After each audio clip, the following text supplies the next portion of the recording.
So Knaresborough Forest Park is about,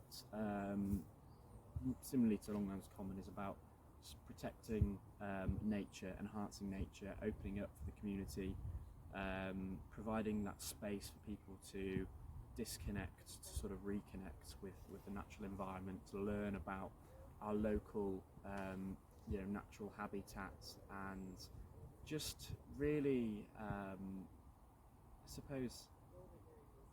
just provide that, restoring the kind of commons, which I feel is quite a big part of this, as this sort of formed part of the ancient Royal Knaresborough Forest, which was enclosed in the 1780s, 1770s. So there's an opportunity now where we're buying back this land from private individuals into common ownership, into community ownership. So we've got over 3,000 shareholders in the community. So it's a big project, it's a big site, big ambition, but the kind of it's so amazing how much the community want this kind of stuff to happen, and the support we've had, both in people wanting to volunteer, and to get involved financially. I think it really shows that people are starting to think differently about the needs and how they want to live and their lifestyle, and that we do need more open and access wild spaces where people can just get lost and explore, and just be. I think we're very blessed in Harrogate because we have a lot of green spaces anyway, but I don't think we can ever have enough, and certainly this sort of prime sort of Greenbelt space between both Harrogate and Knaresborough, which potentially is under threat from development, and we're securing that to ensure that there is that green lung, that green space between the two towns, a thriving place for the community, abundant with nature, and also illustrate the heritage and the history of the area, the landscape, and tell that story through the project and what we're doing. I think it's an amazing project as well because it's an opportunity for the community to actually own it and be a part of it. We're constituted as a community benefit society, so as I say, we have over 3,000 shareholders who are, stakeholders, shareholders in the company that owns the land. So this is a really innovative way of securing swathes of green space and doing something positive that's in the interest of the community and not private individuals. So we've just launched our crowdfunder now, because we need to raise £300,000 to basically seal the deal.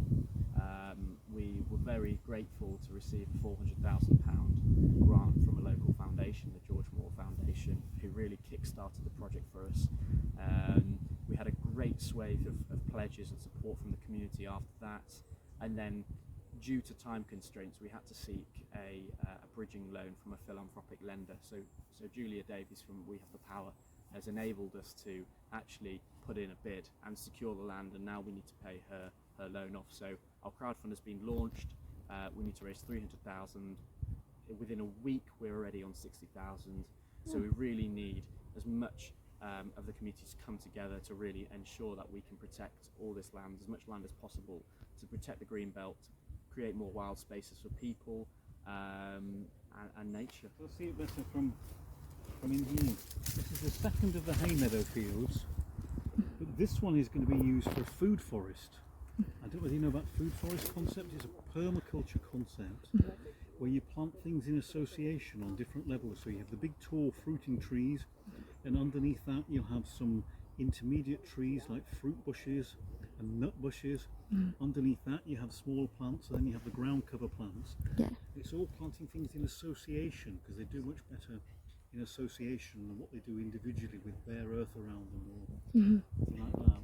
But this has been a dream of the group at Longlands Common for a long time, to have a food field in addition to their wildlife reserve. See, this on here are the wild plums. Ah, yes. It's a bullus. It's somewhere between a damson and a sloe, I suppose, or a wild plum. There's a lot of these around here. Can you see? Over there, look, there's a few damsons around there.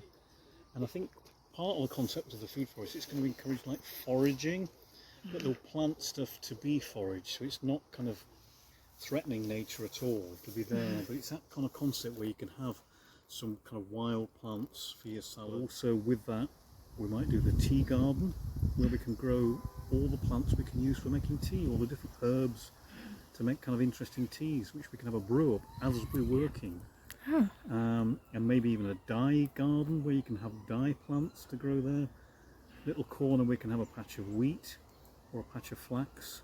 So kids, and it's not just kids really, is it? It's other people as well who they've lost that connection with where food comes from. They've lost that connection with the natural world. So this is a real opportunity to kind of rebuild that connection really. It's also good, you know, tremendously good for our well-being to be working outside in the green environment. I mean, we always knew it was good for us, but now it's been proven scientifically it is good for us to work outside with living things.